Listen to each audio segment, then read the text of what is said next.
क्योंकि अगर आपको टायर कोड का पता है तो आप अपनी गाड़ी के लिए बेस्ट टायर का इंतखाब कर सकते हैं। कम विड्थ वाला टायर लगा लेते हैं तो इसका मतलब ये है कि आपकी गाड़ी की हैंडलिंग जो है वो डिस्टर्ब होगी, स्लिपेज बढ़ सकती है। जितना ज़्यादा डायमीटर का रिम होगा उतनी ही ज़्यादा सरफेस के ऊपर ये ग्रिप देगा। अगर आप इससे ज़्यादा लोड लेके जाएंगे तो आपका टायर जो है वो डैमेज हो सकता है, ब्रस्ट हो सकता है। यहाँ पर वी हमें बता रहा है कि हमारा टायर 240 किलोमीटर पर आवर की स्पीड के ऊपर टायर की मैक्सिमम लोड कैपेसिटी के साथ 10 मिनट तक सेफली ट्रैवल कर सकता है।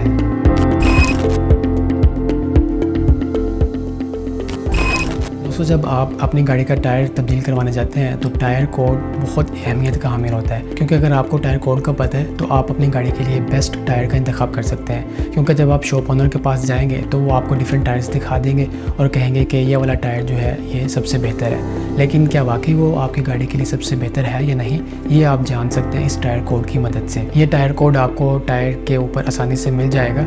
ये हमेशा न्यूमेरिकल वैल्यू से स्टार्ट होता है, जिस तरह के ये टायर के ऊपर आप देख सकते हैं 195 लिखा हुआ है, और ये code most of the tyres 5 के ऊपर ख़त्म होता है। जिस तरह इस टायर के ऊपर 195 लिखा हुआ है और इसी तरह 185, 175 इस तरह 5 के ऊपर ये एंड होता है। अब ये इंडिकेट करता है कि आप जो टायर है इसकी विड्थ क्या है। ये टायर की विड्थ को कैसे मेजर करते हैं, टायर की एक साइड से लेके यहाँ तक का जो फासला होता है इसको टायर विड्थ बोलते हैं। और ये एक इम्पॉर्टेंट फैक्टर होता है क्योंकि ये आपकी कार की परफॉर्मेंस को और जो फ्यूल कंजम्पशन है उसको ये मुतासिर करता है।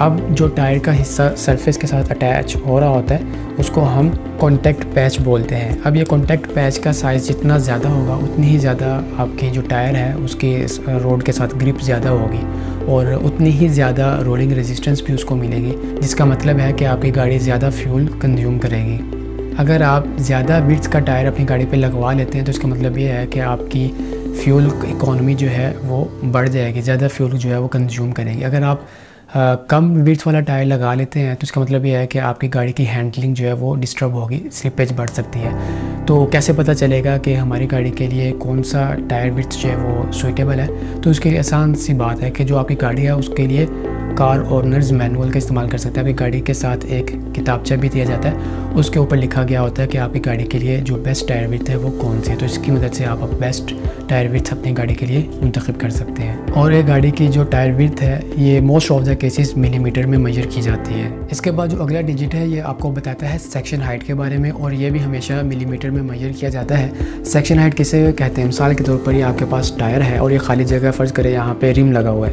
तो रिम जहाँ पे ख़त्म हो रहा है और जहाँ से टायर शुरू हो रहा है यहाँ से लेके और यहाँ तक का जो फासला होगा इसको हम सेक्शन हाइट बोलते हैं, और इसको हम प्रोफाइल भी कहते हैं। तो ज़्यादा सेक्शन हाइट तो इसको कहेंगे हम हाई प्रोफाइल, और कम सेक्शन हाइट होगी तो हम इसको कहेंगे लो प्रोफाइल।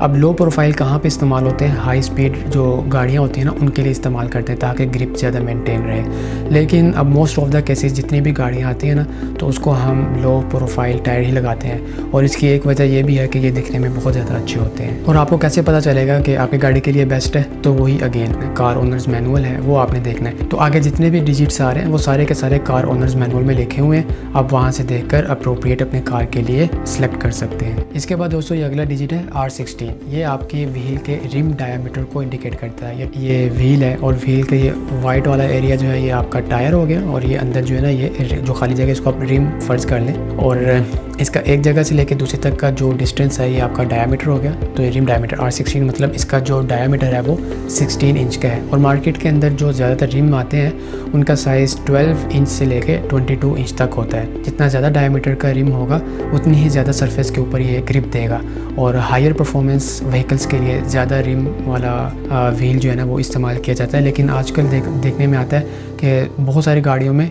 बड़े डायामीटर के रिम को इस्तेमाल किया जा रहा है। उसके पीछे सिर्फ वजह यह है कि वो दिखने में अच्छे लगते हैं रैदर देन के उनकी परफॉर्मेंस अच्छी है। दोस्तों ये अगला डिजिट है, इसको हम कहते हैं लोड इंडेक्स। ये आपको बताता है कि ये टायर मैक्सिमम कितना लोड बर्दाश्त कर सकता है। ये जो नंबर है ये इटसेल्फ खुद से नहीं बताता है कि ये कितना लोड बर्दाश्त कर सकता है। आपने करना क्या होता है कि आपने टायर के ऊपर ये नंबर नोट कर लेना है, और जो कार ओनर मैनुअल है उसको आपने ओपन करना है, और वहाँ पे आपने वो पेज ढूंढना है जिसके ऊपर लिखा हो टायर लोड इंडेक्स टेबल। जब आपको ये टेबल मिल जाए तो फिर आपने इस नंबर को देखना है इस टेबल के अंदर कि वो कहाँ पे है। जिस तरह हमारे केस में ये 87 है, तो इस 87 के सामने लिखा गया है कि ये मैक्सिमम 545 किलोग्राम और 1202 पाउंड्स ये मैक्सिमम लोड जो है ना ये बर्दाश्त करता है। अगर आप इससे ज़्यादा लोड लेके जाएंगे तो आपका टायर जो है वो डैमेज हो सकता है, ब्रस्ट हो सकता है। दोस्तों, लोड इंडेक्स के साथ हमेशा स्पीड इंडेक्स रीडिंग दी गई होती है। यह हमेशा इंग्लिश का कोई ना कोई अल्फ़ाबेट होगा। यहाँ पे वी है और ये ज़रूरी नहीं है कि हमेशा हर टायर के ऊपर वी ही लिखा हो, ये कोई भी अल्फ़ाबेट हो सकता है। अब कुछ लोग इसको स्पीड इंडेक्स रीडिंग के नाम से पुकारते हैं, कुछ लोग इसको स्पीड इंडेक्स बोलते हैं, कुछ लोग इसको स्पीड रेटिंग कह के पुकारते हैं। अब कैसे पता चलेगा कि ये अल्फ़ाबेट क्या बता रहा है हमें? ये हमें बताता है कि आपका टायर मैक्सिमम लोड के साथ मैक्सिमम स्पीड के ऊपर 10 मिनट तक ट्रैवल कर सकता है। 10 मिनट गुजरने के बाद आपका टायर ब्रस्ट हो सकता है या कोई भी डैमेज क्रैक्स इसके ऊपर आना शुरू हो सकते हैं। अब हमें कैसे पता चलेगा कि कौन सी मैक्सिमम स्पीड है?